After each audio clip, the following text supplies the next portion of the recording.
Bonsoir, bonsoir tout le monde, vous allez bien ici, à Mulhouse? Yes! Bonsoir à tous ceux qui sont derrière leurs écrans, que vous soyez dans votre église, que vous soyez chez vous, en famille ou même tout seul. Je suis tellement heureux d'être avec vous ce soir. Je suis vraiment heureux d'être à The Rencontre, vous n'imaginez pas, je suis un fruit de The Rencontre en fait. Et avant de passer à la parole de Dieu, avant de vous lire la Bible, avant de vous dire ce que Dieu a mis dans mon cœur, j'aimerais vous partager un petit peu qui je suis. Courtement, comme vous avez découvert qui est Jean-Marie Ribet, moi je suis un peu frustré, un peu triste de ne pas vous rencontrer en personne pour la plupart d'entre vous. J'en ai rencontré quelques-uns hier et avant-hier sur la map, mais j'aimerais que vous me connaissiez un petit peu et j'espère que dans l'avenir on aura l'occasion de se connaître un peu plus. Alors, je m'appelle Youssef, comme Thibault l'a dit, je suis marié. Je suis marié à une femme extraordinaire qui s'appelle Esther et depuis bientôt 5 ans, on a une fille qui a 1 an et demi, qui s'appelle Eliana. Et dans la vie, je suis développeur informatique. Voilà un petit peu pour vous situer. Comme Thibault l'a dit, j'ai servi le Seigneur en tant que responsable jeunesse pendant 4 années. Et je me suis converti à la porte ouverte en 2012, lors d'un week-end de jeûne. Et j'ai reçu le baptême du Saint-Esprit à The Rencontre en 2013. C'est pour ça que je vous dis que je suis tellement heureux de pouvoir vous partager ce soir la parole de Dieu. Depuis quelques mois, depuis janvier, avec ma femme, Dieu nous a conduits à le servir différemment. On l'a servi à Impact Jeunesse, le groupe de jeunes de la Porte Ouverte pendant plusieurs années, à l'évangélisation, dans un groupe de maison également. Et depuis janvier, on n'est plus responsable de groupe de jeunes ni de groupe de maison. Et Dieu nous a conduits à le servir dans notre quartier. Et j'aimerais juste vous raconter un petit témoignage. J'ai prié avant d'attaquer la parole de Dieu. Donc notre but dans notre quartier, c'est d'aimer nos voisins. C'est simple. Vous l'avez fait pour la plupart d'entre vous, vous l'avez fait cet après-midi dans vos villes. Nous, on fait ça dans notre quartier. On va à la rencontre de nos voisins, on essaye de connecter avec eux, de les aimer. Et si Dieu le permet, en tout cas, on prie pour ça, pour que Dieu nous conduise à amener des gens à Jésus. Et quelque chose qui nous est arrivé, c'est qu'en octobre dernier, on priait, on cherchait Dieu. Et alors qu'on priait, qu'on cherchait Dieu, une pensée s'impose à mon esprit. J'ai la pensée de coach sportif. Je ne suis pas coach sportif. Et c'est cette pensée qui me vient à l'esprit. Je la partage à Esther. Elle me dit, on va prier pour ça, on réfléchit, on l'écrit. Ok, on laisse ça entre les mains de Dieu. Quelques mois plus tard, il y a le confinement. Et j'ai un voisin qui décide d'installer dans notre cave une salle de sport, son banc de muscu, ses haltères, etc. C'est très bien pour moi. Et je l'utilise personnellement, mais je ne suis toujours pas coach sportif. Et je continue à prier Dieu et me dire, Seigneur, où est-ce que tu veux m'amener avec ça? Et il y a quelques semaines, Dieu nous envoie quelqu'un chez nous, un voisin. On discute avec lui, avec son épouse. Je lui explique qu'on a une salle de sport. Et il commence à me dire, mais moi j'aimerais me mettre au sport, à la muscu, mais je ne sais pas comment faire. Alors je lui dis, mais moi je peux t'apprendre si tu veux, je sais un petit peu. Ça fait 4 semaines que toutes les semaines on fait une séance de sport avec ce voisin. C'est parti juste d'un bonjour, c'est parti juste d'un « est-ce que tu veux qu'on échange un café, est-ce que tu veux qu'on échange un apéro ensemble ?» On fait du sport, on se transpire et aussi je lui annonce la parole de Dieu. Et la première fois, je lui ai rien annoncé du tout, j'ai juste passé du temps à l'écouter, à lui parler. La deuxième fois, on a commencé à aborder quelque chose. La troisième fois, je lui ai parlé cash et il m'a dit « mais en fait, j'ai envie d'en savoir plus, j'ai envie de savoir ce que tu vis avec Dieu. » Et il m'a dit qu'il aimerait lire la Bible avec mon épouse et avec moi-même. Dans les prochaines semaines, il m'a dit on organisera ça et on va lire la Bible ensemble parce qu'il veut savoir plus. C'est parti d'une chose, c'est parti du fait d'être attentif au Saint-Esprit. Le week-end s'appelle des racines et du zèle. Hier, Franck a commencé à vous parler des racines en Jésus. Il va continuer à le faire. Ce soir, j'aimerais vous parler du zèle qu'on peut avoir grâce au Saint-Esprit. Alors prépare-toi, je t'invite maintenant à prier et à prier pas pour moi, prie pour toi. Commence à prier et dire Seigneur Jésus, je m'attends à toi. Je m'attends à toi, que tu sois dans cette salle ou que tu sois derrière les écrans, commence à prier. Seigneur, je m'attends à toi. Saint-Esprit, parle à mon cœur. Parle à mon cœur ce soir, mais je te prie de me parler tout au long de ma vie. Je veux découvrir une intimité avec toi, où tu me diriges, où tu me conduis. Je veux être zélé pour toi. Dans le nom de Jésus, et tout le monde dit Amen. Ok, attaquons la parole de Dieu. Le zèle, le zèle, le zèle. Romains 12, verset 11 nous dit « Ayez du zèle et non de la paresse. Soyez fervents d'esprit et servez le Seigneur. » Ayez du zèle et non de la paresse. Peut-être que tu as une mauvaise vision des choses. Peut-être que pour toi, quelqu'un de zélé, c'est quelqu'un d'extraverti. C'est faux. Peut-être que pour toi, quelqu'un de zélé, c'est quelqu'un qui parle beaucoup, ou peut-être quelqu'un qui fait des grandes choses pour Dieu. C'est pas vrai non plus. Le zèle, ce n'est pas faire des choses, ok? Le zèle, c'est quelque chose qui se passe à l'intérieur de toi. Le zèle, c'est un feu, c'est quelque chose qui bouillonne à l'intérieur de toi. Et tu peux être extraverti ou introverti et zélé quand même. Ok? Ça, c'est le zèle. Le zèle, c'est pas le contraire de la timidité. Le zèle, c'est le contraire de la paresse. Il n'y a pas de chrétien non zélé. Si tu es chrétien et que tu n'es pas zélé, tu es en danger. Tu es en danger. Parce que la Bible condamne et souvent avertit les paresseux. Ne sois pas paresseux, sois zélé pour le Seigneur. Ne cherche pas à faire des choses d'abord. Cherche à être bouillant. Comme on l'a écouté tout à l'heure, cherche dans la parole de Dieu à être bouillant. Donc le zèle, c'est pour tous les chrétiens. Ce n'est pas seulement pour une certaine élite. Et ce zèle-là, ce n'est pas faire de grandes choses. Moi, il y a mon rappeur préféré qui a sorti un album récemment qui dit dans son dernier album, s'il n'y a pas d'excuse à être un glandeur, si tu ne peux pas faire de grandes choses, fais de petites choses avec grandeur. C'est dans ton cœur que ça se passe. C'est un feu, ok? Le truc, c'est que le feu, il y a des bons côtés et il y a des mauvais côtés au feu. Ok? Le feu, il peut être super. Là, les beaux jours reviennent et c'est la saison des barbecues et ça, on kiffe. Donc le feu, ça peut être réchauffant. En forêt, tu peux faire un feu de camp, ça te réchauffe, c'est super. Mais un feu aussi, il peut être dévastateur. Un feu peut être réchauffant, peut être bon, mais un feu peut être dévastateur. Et ce zèle que tu as en toi, c'est un feu. Ce zèle que tu dois avoir en toi est un feu. Il peut être réchauffant, il peut être dévastateur. Comme le feu. Moi, je me souviens que j'ai toujours été zélé pour plein de choses dans ma vie avec Dieu.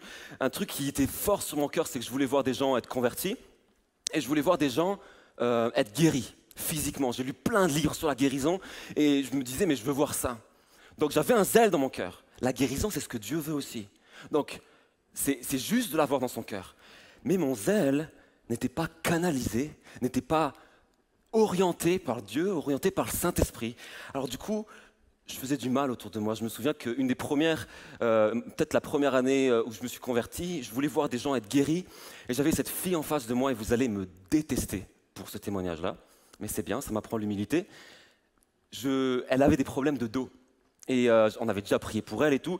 Et elle se plaignait, à mon sens, à l'époque. Mais en fait, elle gémissait de douleur, c'est normal. Et puis, elle me disait qu'elle avait mal, etc.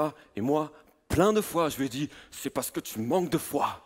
Et je lui ai dit, il faut que tu arrêtes de traiter ton dos comme de dire que c'est ma maladie, etc., etc.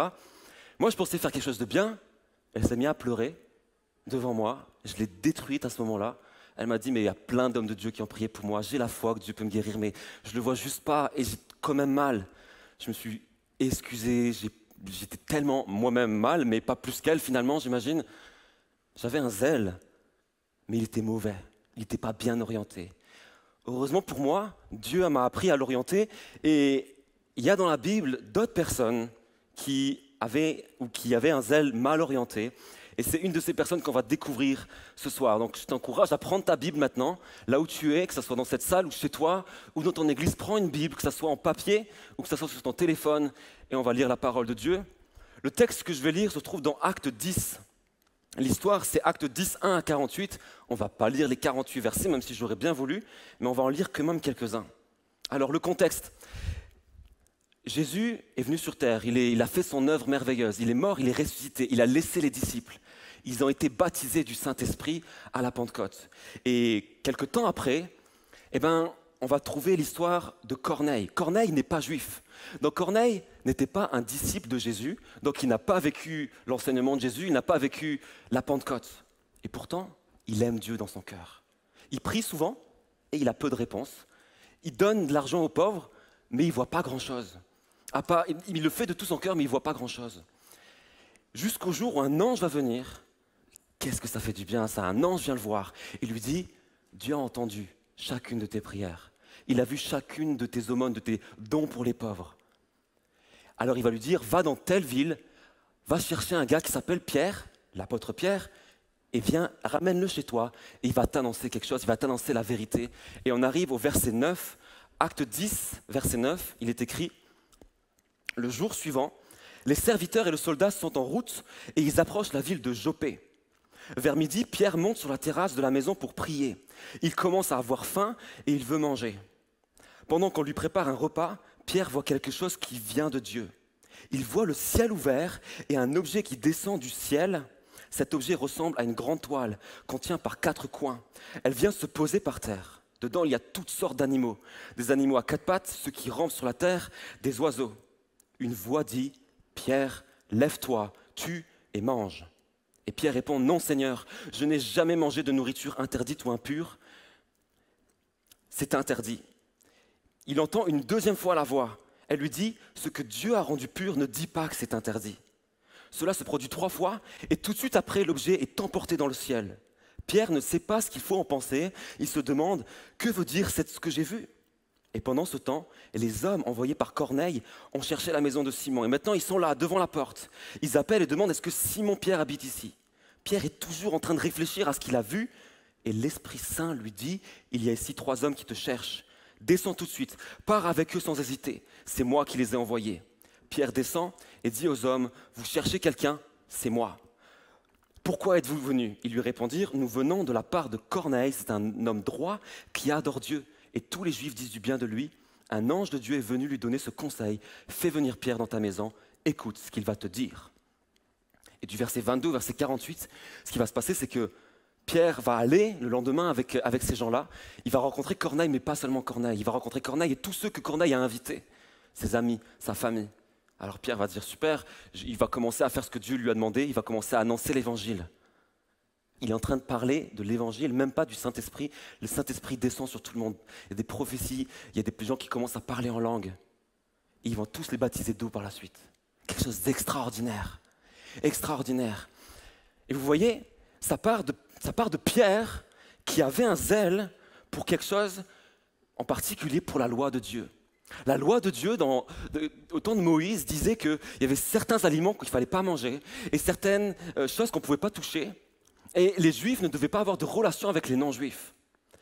La Bible dit que ces lois-là, qui nous semblent un petit peu bizarres parfois pour nous aujourd'hui, ces lois-là étaient le reflet d'une réalité spirituelle, des choses à venir. Ok ?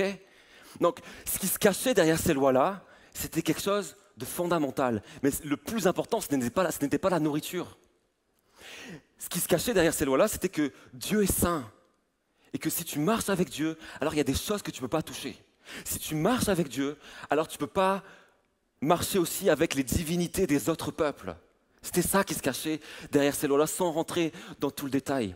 Mais Pierre, il a pris cette loi-là, et il était zélé pour cette loi-là, mais son zèle lui donnait du mépris pour les gens qui n'étaient pas juifs. Ce zèle l'empêchait d'annoncer l'évangile. C'était un zèle, mais mal orienté. Heureusement pour Pierre, il avait une qualité en lui, c'est qu'il était attentif au Saint-Esprit. Et c'est la qualité qu'il te faut, c'est d'être attentif, disponible au Saint-Esprit. Il ne faut pas que tu sois parfait pour avoir le Saint-Esprit. Tu as besoin du Saint-Esprit pour être parfait, pour te perfectionner. Donc, ce soir, j'ai 3 points, ils sont courts. D'abord, j'aimerais t'expliquer qui est ce Saint-Esprit. Sans rentrer dans plein de détails, j'aimerais t'expliquer qui est ce Saint-Esprit, ce que Dieu a mis sur mon cœur par rapport à ce soir. Ce Saint-Esprit que Pierre recherchait régulièrement, ce Saint-Esprit qui a canalisé son feu, qui a orienté son feu. Dans 1 Corinthiens 2, versets 11 à 12, il est écrit « De même, les secrets de Dieu, qui les connaît? Personne, sauf l'Esprit de Dieu. Nous n'avons pas reçu l'Esprit du monde, nous avons reçu l'Esprit qui vient de Dieu, alors nous pouvons reconnaître les dons que Dieu nous a faits. » Dieu est au ciel. Tu ne peux pas avoir de relation avec Dieu de toi-même. Ce n'est pas possible. C'est pour ça que Dieu a envoyé Jésus. Jésus sur terre, c'est Dieu sur terre. Tous ceux qui étaient en relation avec Jésus étaient en relation avec Dieu. Jésus a fait son œuvre, comme je vous l'ai dit, il est mort, il est ressuscité, il est monté au ciel. Plus personne n'avait de relation avec Dieu, cette intimité avec Dieu. Jésus va dire à ses disciples, attendez le Saint-Esprit. Sans moi, vous ne pouvez rien faire. Et il s'est barré. Il a dit, vous avez besoin d'attendre que le Saint-Esprit vienne sur vous. Et donc le Saint-Esprit descend. Et le Saint-Esprit, c'est Dieu. Tu as besoin du Saint-Esprit pour connaître les pensées de Dieu. Tu as besoin d'être baptisé du Saint-Esprit. Et nous allons prier pour ça à la fin de cette soirée. Pour connaître les pensées de Dieu. Pour connaître les directions de Dieu. Pour connaître la pensée de Dieu, les plans de Dieu pour ta vie. Pas seulement pour ta vie au long terme, pour chacune de tes journées, pour ton cheminement, pour ton travail, pour ton couple. Pour tout ça, tu as besoin de la pensée de Dieu et ça vient du Saint-Esprit. Le Saint-Esprit n'est pas une sorte d'outil ou, je sais pas, juste de puissance. Le Saint-Esprit est puissant, mais il n'est pas que puissance. Le Saint-Esprit, c'est Dieu. On dit souvent recevoir le Saint-Esprit. Il ne s'agit pas de recevoir le Saint-Esprit comme un cadeau qu'on te donne, un objet. Parce qu'on dit aussi recevoir quelqu'un chez soi. Je pense que recevoir le Saint-Esprit, c'est recevoir une personne en soi. Il est écrit qu'on est le temple, excusez-moi, le temple du Saint-Esprit. Et le Saint-Esprit voudrait habiter en toi, mais il faut que tu le reçoives. Le Saint-Esprit est Dieu, il est tout puissant et il veut cette relation avec toi. Et c'est ce Saint-Esprit que tu peux, comme Pierre, chercher chaque jour. Mon point numéro 2, avant de parler vraiment de cette disponibilité et de cette authenticité que Pierre avait devant Dieu, j'aimerais vous parler d'un autre point. On retourne à notre texte et il est écrit dans Actes 10, versets 9 à 10, vers midi, Pierre monte sur la terrasse de la maison pour prier. Il commence à avoir faim. J'aime trop Pierre parce qu'il est tellement naturel, je vais en parler après. Il commence à avoir faim et il veut manger. Il n'est pas en train de planer sur une autre planète de « j'ai faim, dans le nom de Jésus, j'ai plus faim, il faut que je prie ». Non, il a faim, il veut manger. Normal. Pendant qu'on lui prépare un repas, j'avoue que ce n'est pas tout le monde qui a quelqu'un qui lui prépare des repas. Je remercie ma femme de me préparer très souvent des repas. Pierre voit quelque chose qui vient de Dieu. Je connais beaucoup trop de chrétiens qui, lorsqu'ils se présentent devant Dieu, lorsqu'ils cherchent Dieu, ils se flagellent, ils se frappent, ils se rabaissent devant Dieu. C'est juste de venir devant Dieu et de chercher qu'est-ce qui ne va pas dans ton cœur, qu'est-ce qui pourrait t'empêcher d'être en relation avec Dieu. Mais ce n'est pas juste de faire une introspection constante à chaque fois que tu viens devant Dieu. Si tu fais une introspection constante à chaque fois que tu viens devant Dieu, c'est qui l'objet de tes pensées? C'est Dieu ou c'est toi? Moi, je pense que si tu viens devant Dieu et que tu es focalisé sur toi, alors c'est du nombrilisme. C'est toi le centre de l'univers. Quand tu viens devant Dieu, occupe-toi de Dieu. Occupe-toi de Dieu. Moi, je le vois, quand je prends du temps avec ma femme, lorsqu'on va, ça date, mais au resto, par exemple, ça va revenir. Alors, quand on va au resto ou quand on passe des soirées à la maison ensemble, si pendant toute la soirée, je suis là en train de lui dire « Oui, mais qu'est-ce qui ne va pas chez moi? Est-ce que ça t'aime pas? Est-ce que ça t'aime pas? Est-ce que ça t'aime pas ?» Mais elle va en avoir marre. Je veux dire, ce n'est pas une relation. Une relation, c'est s'intéresser à l'autre. C'est ça qui fait la relation. Lorsque je viens devant Dieu, Dieu s'intéresse à moi. Et la relation, c'est que moi, je m'intéresse à lui. Et c'est dans cette relation d'échange où je ne suis pas en constante introspection que Dieu peut me dire des choses, que Dieu peut me reprendre, que Dieu peut diriger ce zèle dont je vous parlais. Mais viens devant Dieu en sachant qu'il est bon, en sachant qu'il t'aime, en sachant qu'il n'est pas là à te rejeter, en sachant qu'il n'est pas là en train de te condamner à chaque fois que tu viens devant lui. Mais par contre, sois prêt à ce qu'il te dise quelque chose sur toi. Et c'est ce qu'il va faire avec Pierre. Le Saint-Esprit va reprendre Pierre. Et j'aime trop comment il va le reprendre. Il va le reprendre de manière hyper pédagogique. Pierre, il a faim. Dieu va lui envoyer une vision de nourriture. Je trouve ça fou de la part de Dieu. Et il va lui dire, vas-y, tue et mange. Dieu, il sait très bien ce qu'il y a écrit dans la loi, c'est lui qui l'a écrite. C'est même pas un homme qui l'a écrite, c'est lui direct.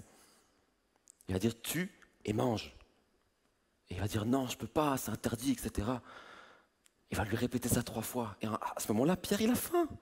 Il a faim. Il avait faim avant, et il a faim encore maintenant. Il est descendu, on lui dit, le repas, il n'est pas encore prêt. Il est remonté pour prier, pour être disponible entre les mains de Dieu. Et Dieu va lui envoyer cette vision. Et cette vision-là, elle est hyper intéressante parce qu'elle va justement reprendre Pierre par rapport à ce qu'il comprenait de la loi. Dieu va lui dire, ne considère pas les non-juifs comme impurs. je veux les sauver aussi. Mais il va lui expliquer ça de manière pédagogique. Dieu, lorsqu'il te reprend, va te reprendre de manière pédagogique. Dieu est un père, mais je ne sais pas si ton père t'a repris de manière pédagogique, ou peut-être qu'il t'a même jamais repris, ou peut-être même que tu n'as pas eu de père. Mais Dieu est un père parfait, qui reprend ses enfants de manière pédagogique. Et en fait, moi, je m'inquiète plus quand Dieu me reprend jamais. Si Dieu ne me reprend pas, je me pose des questions. Mais je me rends disponible entre ses mains pour qu'il me reprenne, pour qu'il oriente mon feu. Vous pouvez voir ça dans Hébreux 12, versets 6 à 10, pour ceux qui prennent des notes. Moi, je me souviens d'une fois où Dieu m'a repris et Dieu a conduit à diriger un zèle que j'avais en moi. C'est quelque chose de très fréquent dans nos églises évangéliques, en tout cas. C'est l'activisme. C'est ceux qui font beaucoup de choses. Et quand je me suis converti, beaucoup de gens faisaient beaucoup de choses autour de moi. Et du coup, j'ai commencé à faire beaucoup de choses pour le Seigneur. Et je trouvais quelque part mon identité dans le fait de faire des choses. Donc, j'avais un zèle dans mon cœur. Ce zèle me disait, c'est bien d'œuvrer pour le Seigneur. C'est une bonne chose. Ce zèle n'était pas canalisé, n'était pas orienté par le Saint-Esprit. Alors, ça faisait des dégâts des fois. Des fois, je faisais trop. Des fois, je me fatiguais lorsque je ne devais pas me fatiguer. Et je pense que ce sont des choses qui peuvent des fois détruire un couple, détruire une famille, lorsque c'est déséquilibré à ce niveau-là. Mais je veux garder ce feu pour servir Dieu. Et je me souviens que j'étais dans cette période-là, et juste avant notre mariage avec Esther, et j'étais à une semaine de jeûne et prière, la semaine de jeûne qu'on a ici à la porte ouverte. Et alors que, entre deux plénières, je me promène dans les locaux, une vieille dame arrive que je ne connais pas. Elle me regarde et elle me dit « Jean 6, 29 ». Les amis, je vais être totalement honnête avec vous, et vous allez me détester encore une fois peut-être. Je l'ai méprisé. C'était Dieu qui me parlait, et moi, du haut de mon orgueil, je l'ai méprisé. D'abord, je me suis dit, d'où tu donnes un verset comme ça, sans dire ce qu'il y a dedans? Ça se trouve, mais moi aussi je peux faire ça, il faut juste connaître un petit peu la Bible et pas sortir Acte 45, ça n'existe pas. Mais sinon, voilà, tu t'aventures pas trop loin dans les chapitres, etc. Ouais, c'est vrai, elle est quand même allée au verset 29, elle. Je me suis dit, à tous les coups, ça tombe un truc entre deux versets, ça veut rien dire, etc. C'était tellement bête. Seigneur, merci de m'accepter tel que je suis et de m'accompagner pédagogiquement. Et ce qui s'est passé, c'est que je me suis quand même dit, bon, écris-le au cas où. Après, je me suis dit, moi, je vais quand même ouvrir ma Bible pour voir ce qu'il y a marqué dedans, pour voir qu'elle s'est trompée. Et j'ouvre ma Bible et je vois, donc Jean 6, verset 29, ce verset dit, l'œuvre de Dieu, c'est que vous croyez en celui qui l'a envoyé. Je me dis, bon, elle a eu de la chance, elle est tombée sur un verset pile poil, mais moi, je crois déjà en celui qui l'a envoyé. Du coup, tant pis, à côté de la plaque. Les semaines passent, les mois passent, et je me retrouve à faire une formation à Paris. Pendant cette formation à Paris, j'étais loin de mon église, je ne faisais plus tout ce que j'avais l'habitude de faire. Et du coup, je me sentais inutile. Dans ma relation avec Dieu, c'était si difficile de comprendre dans quelle direction je devais aller, ce que je devais faire. Je n'arrivais pas à m'intégrer dans l'église où était mon frère à l'époque. Je ne comprenais pas, je ne faisais rien, je galérais avec mes pensées, avec mes tentations, etc. J'avais l'impression de servir à rien. Et je continuais à lire la Bible. Et je lisais donc ma lecture quotidienne. J'étais dans Jean, vous devinez le chapitre, Jean chapitre 6. Je lis chapitre 6, verset 29, ça fait tilt. Et là, je comprends le contexte. C'est les pharisiens qui disent à Jésus, « Dis-nous qu'est-ce qu'on doit faire pour faire les œuvres de Dieu. » Et Jésus leur dit, « Les gars, ce n'est pas vous qui faites, c'est Dieu qui fait. L'œuvre de Dieu, c'est que vous croyez. Oui, vous faites des choses, il faut faire des choses pour Dieu, bien sûr. Enfin, tu es amené à faire des choses pour Dieu, pas de problème. Mais celui qui fait le plus, c'est pas toi, c'est Dieu qui fait des choses. C'est Dieu qui œuvre. Toi, tu t'inscris dans son œuvre. » Et à ce moment-là, j'ai réalisé que mon zèle pour faire les choses, je ne voulais pas faire les choses, m'inscrire dans l'œuvre de Dieu, je voulais faire l'œuvre de Dieu, sans être avec Dieu, sans être avec celui qui fait l'œuvre. Et Dieu a dirigé mon feu comme ça. Peut-être que c'est ton cas ce soir, cet exemple précis, mais peut-être que ça sera autre chose. Et c'est ce que Dieu veut faire en toi. Dans ta relation avec le Saint-Esprit, Dieu veut orienter ce feu. Dieu veut orienter ce feu à travers le Saint-Esprit. Ce qui est excellent, et c'est la fin de mon point, après je vais arriver sur la conclusion. J'invite l'équipe déjà de louange à se préparer à venir. Dieu va diriger Pierre, finalement, à annoncer l'évangile aux non-juifs. Et ils vont vivre quelque chose d'extraordinaire, le baptême du Saint-Esprit. Et on s'attend à ça ce soir. Il va vivre le baptême dans le Saint-Esprit de plein de gens. Il va vivre le baptême dans l'eau de plein de gens. La conversion, ça va être extraordinaire. Parce que quand Dieu te parle, il ne fait pas que te reprendre. Dieu n'est pas un Dieu qui fait que reprendre. Dieu veut te parler pour te reprendre de temps en temps parce que c'est nécessaire. Mais ce qu'il veut le plus, c'est te partager son cœur. Il veut te partager ce qu'il y a dans son cœur. Comme je l'ai lu tout à l'heure, il veut te partager ses pensées, ce qui bouillonne au fond de lui. C'est ça le zèle. Il veut que tu bouillonnes comme lui bouillonne. Il ne veut pas que tu sois tiède, il veut que tu sois bouillant comme lui. Il va le diriger comme ça. Il va le diriger pour qu'il soit bouillant de cette manière-là. Et c'est pour avoir ce feu conduit par le Saint-Esprit que je vais chercher Dieu quasiment tous les jours de mon côté. Où je vais lire ma Bible. Si je ne lis pas ma Bible, je vais prier. Je vais m'isoler pour prier, pour chercher. Lorsque j'ai l'occasion, je vais louer le Seigneur. Parce que je veux cette intimité avec Dieu. Et c'est ça que tu dois chercher. Et si tu vas dans ce chemin-là, Dieu va te reprendre. Mais c'est dans la mesure où tu laisses Dieu te reprendre qu'il va pouvoir te partager son cœur. N'oublie pas ça, c'est dans la mesure où tu laisses Dieu te reprendre qu'il va te partager son cœur. Et c'est de cette manière-là, alors que l'équipe de louange s'installe complètement, c'est de cette manière-là que Dieu va orienter ton zèle, ton feu. Vous êtes encore avec moi à Mulhouse? Yes? Comme je vous disais en intro, quand ce zèle est orienté par le Saint-Esprit, alors ça devient un feu qui réchauffe. Mais si ce zèle n'est pas orienté par le Saint-Esprit, ton zèle va détruire. Et j'aimerais, alors que le piano peut commencer à jouer tranquillement, tout doucement, j'aimerais t'inviter vraiment à réfléchir à ce que je viens de dire, à réfléchir à tout ce que tu as entendu. Peut-être que ce n'est pas toute la prédication qui va te parler, peut-être que tu as déconnecté ton cerveau au bout d'un moment, mais peut-être qu'il y a quelque chose que Dieu t'a dit ce soir. Et j'aimerais que tu t'accroches maintenant, dans ton esprit, à ce que Dieu t'a dit ce soir. C'est peut-être à travers un témoignage, c'est peut-être à travers un des points que j'ai donnés, c'est peut-être à travers quelque chose que j'ai lu dans la Bible mais que je n'ai pas forcément expliqué. Dieu t'a parlé ce soir, j'en suis certain, j'en suis persuadé. Réfléchis maintenant. Je t'invite à fermer tes yeux si ça t'aide à te concentrer maintenant. Ferme tes yeux, baisse ta tête. Si tu veux te mettre à genoux, tu peux te mettre à genoux. J'ai rencontré beaucoup de chrétiens qui ne sont pas en feu pour Dieu. Alors c'est peut-être ma première question maintenant. Est-ce que tu es toujours en feu pour Dieu? Est-ce que dans ton cœur, il y a toujours quelque chose qui bouillonne pour Dieu? Je ne te demande pas est-ce que tu es extraverti ou est-ce que tu fais des choses. Est-ce que ça bouillonne à l'intérieur de toi? Est-ce que tu aimes Jésus? C'est ça ma question. Si ce soir, tu constates devant Dieu, en étant honnête, que tu ne bouillonnes plus pour Dieu, je t'invite à le dire à Dieu maintenant, à le reconnaître devant Dieu. Dans ton cœur ou à haute voix, peu importe. Mais dis-le à Dieu. Dis-le à Dieu. Dis-le à Dieu. Dis Seigneur, je reconnais que je n'ai plus de zèle en moi. Et je veux ce zèle en moi. Je veux être bouillant pour toi. Peu importe comment ça va se manifester avec ma personnalité, mais je veux être bouillant pour toi et je veux transpirer de ta présence, cet amour pour toi. Prie ça, demande ça à Dieu. Reste dans cette attitude, tout ce moment-là qu'on va vivre, c'est un temps de reconsécration, un temps de recherche de Dieu, mais un temps de repentance aussi, où tu as besoin peut-être de dire à Dieu, par rapport à ce que j'ai dit, je suis zélé pour toi, mais je vois bien que mon zèle fait du mal. Mon zèle fait du mal à mes frères et sœurs.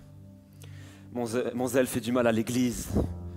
Bien souvent, j'ai été un sujet de scandale à l'Église. Bien souvent, j'ai parlé mal de mes frères et de mes sœurs. Dans mon cœur, je voulais les exhorter, je voulais qu'ils grandissent avec Dieu, mais ça s'est manifesté par des destructions. Peut-être que tu as critiqué tes pasteurs. Peut-être que tu as critiqué tes parents qui t'ont amené à la foi aussi. Ce zèle parce que tu as l'impression que quelque chose cloche, alors ça se transforme en mépris et en haine. Je sais que ça concerne beaucoup de personnes. Alors pose-toi devant Dieu aussi. C'est le moment de demander pardon. La suite de la soirée, pour toi, dépend de ce moment-là, si tu es dans ces situations-là. Si tu laisses ça passer au-dessus de ta tête, tu ne vivras pas le prochain moment comme Dieu voudrait que tu le vives. Repens-toi devant Dieu. Si tu veux pleurer, pleure. Si tu ne veux pas pleurer, ne pleure pas. Mais cherche Dieu de tout ton cœur. Seigneur Jésus. Seigneur Jésus. Si ton zèle fait fuir les gens qui ne connaissent pas Jésus plutôt que de les amener à Christ, alors là aussi c'est pas bon. C'est un feu qui réchauffe, c'est un feu à côté duquel il fait bon vivre. Pas un feu qui éloigne et qui détruit des forêts entières. Repens-toi devant Dieu si c'est le cas. Dis à Dieu, Seigneur, je veux un zèle qui gagne des âmes, je veux un zèle qui bénit l'Église, qui bénit mes frères et sœurs, qui bénit mes pasteurs.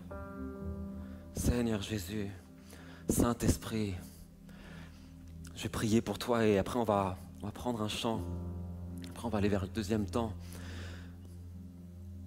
Cher Saint-Esprit, merci pour ce moment de grâce. Seigneur, merci. Merci parce que c'est toi qui fais. C'est toi qui œuvres, Seigneur.